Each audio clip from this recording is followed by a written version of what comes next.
Gita press की जिन्होंने स्थापना करी, भाई जी हनुमान प्रसाद जी पोद्दार, उनका वाक्य है। महाराज उन्होंने कहा, भाई जी कहते थे, तुम किसी के बारे में सोचते हो ना, यही ध्यान है, सोचना ही ध्यान है। ध्येय चिंतायाम, जिसका चिंतन करें वही चिंतन ही ध्यान है। और ध्यान दे महाराज, आपको अच्छा लगेगा। कई लोग तो यही समझते हैं ध्यान का मतलब है ऐसे बैठना और पता नहीं धीरे धीरे हवा में उठना। ऐसा कुछ नहीं होता है, हवा में कोई थोड़ी ऊपर उठता है इससे। ध्यान माने चिंतन, जिसका भी चिंतन करते हो उसका तुम ध्यान कर रहे हो, जिसके बारे में सोचते हो उसका तुम ध्यान कर रहे हो। और ध्यान ही, भाई जी ने कहा, ध्यान ही प्रत्यक्ष है। हाँ जी, क्योंकि जड़ वस्तुओं का ध्यान करेंगे तो उसमें कहां ध्यान हुआ, लेकिन चैतन्य से परिपूर्ण श्री कृष्ण, अब वो तो यहां पर भी है ना। हरि व्यापक सर्वत्र, सर्वत्र है तो अपनी जयराम विद्यापीठ कुरुक्षेत्र में, अपने इस पंडाल में, और जहां आप बैठे हैं, जहां मैं बैठा हूं, वहां पर भी है। और यत्स्यात् सर्वत्र सर्वदा, सर्वदा है तो सर्वदा है तो फिर आज अपनी ये अष्टमी को दोपहर में 4 बजे भी है। सर्वत्र है इसलिए यहां पर भी है, और सर्वदा है इसलिए अभी भी है। वह उस परमात्मा को, क्योंकि वह चैतन्य है, हमको उधर केवल अपनी वृत्तियों को मोड़ना भर होता है, इससे आगे कुछ नहीं करना होता है। हम अनुभव करें कि कन्हैया मेरी गोद में बैठा है तो पक्का वो गोद में ही है। हम इस तरह से चिंतन करें कि वो इतना एक बित्ते के प्रमाण का है ना, प्रादेश मात्रम हृदय, ये हृदय के अंदर रह रहा है।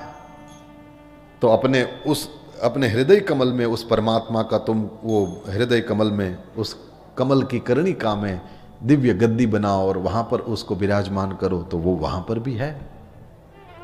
जिसके बारे में भी सोचते हो उसके बारे में तुम ध्यान कर रहे हो। ध्यान करो, ध्यान में मन के अलावा कुछ भी नहीं चाहिए।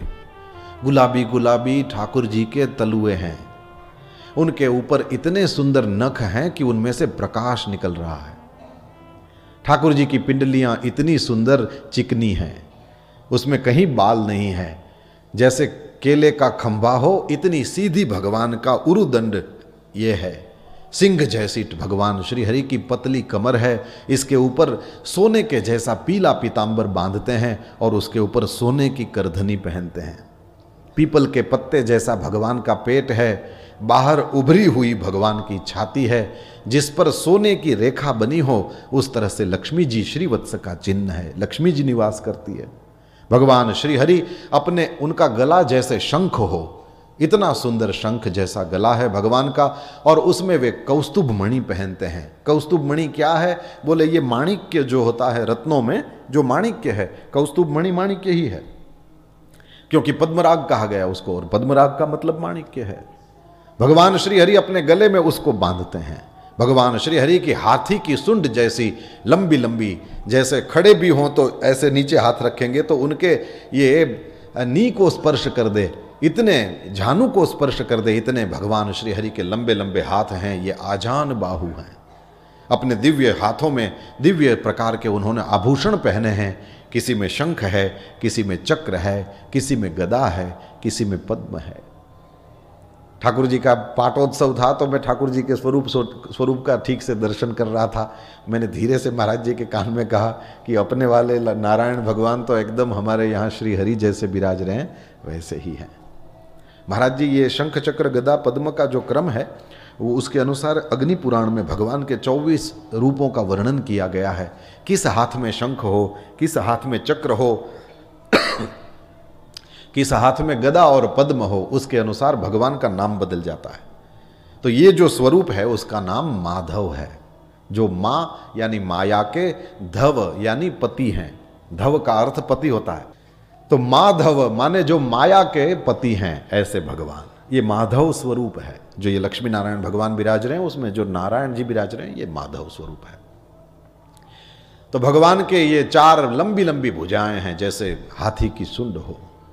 भगवान श्री हरि के चिकने गाल, लाल लाल बिंबा फल जैसे, पके हुए बिंबा फल जैसे उनके होंठ हैं। दाड़िम की कली हो, ऐसे भगवान के सुंदर दांत हैं जो खिलखिलाकर हंसते हैं तो बार बार दिख जाते हैं और उसमें से दिव्य प्रकाश प्रकट होता है। एकदम भगवान की सुंदर नासिका है, उसमें वे मोती पहनते हैं। भगवान की ताजे ताजे कमल की कलियां जो खिली हों वैसी कमल की कलियों जैसी बड़ी बड़ी आंखें हैं। मंगलम भगवान विष्णु, मंगलम गरुड़ध्वजः, और फिर मंगलम पुंडरीकाक्षः, भगवान श्री हरि की बड़ी बड़ी आंखें हैं। रघुनाथ जी का सवेरे सवेरे ध्यान करते हैं बच्चे, प्रातस्मरण करते हैं, तो उसमें ये लिखा गया कि राम जी की आंखें कितनी बड़ी है, बोले कान तक आ जाती हैं। कर्णांत दीर्घ नयनम, भगवान रघुनाथ जी की आंखें कैसी है? कर्णांत दीर्घ नयनम, इतनी बड़ी आंखें हैं जैसे कान तक। इतनी बड़ी आंखें नहीं, मतलब बड़ी बड़ी आंखों वाले।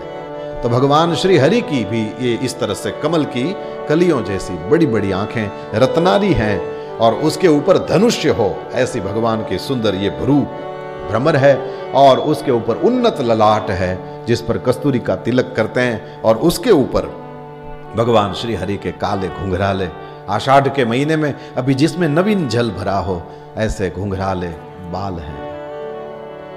अभी ये जो आप सुन रहे थे तब आप कहां थे? आपकी सीट पर बैठे थे कि भगवान के एक एक अंग पर थे? थोड़ी मुंडी तो हिलाओ, कहां थे? भगवान के स्वरूप में थे ना। देखो अभी जहां थे इस हालत में यदि कोई मरेगा सीधा भगवान में मिल जाएगा। मैं नहीं कह रहा हूं, अपनी जेब से नहीं कह रहा हूं, ये लिखा है इसमें, क्योंकि भगवान के रूप का चिंतन कर रहे थे, और भगवान के रूप का जो चिंतन करेगा सीधा भगवान में घुस जाएगा। हाँ जी।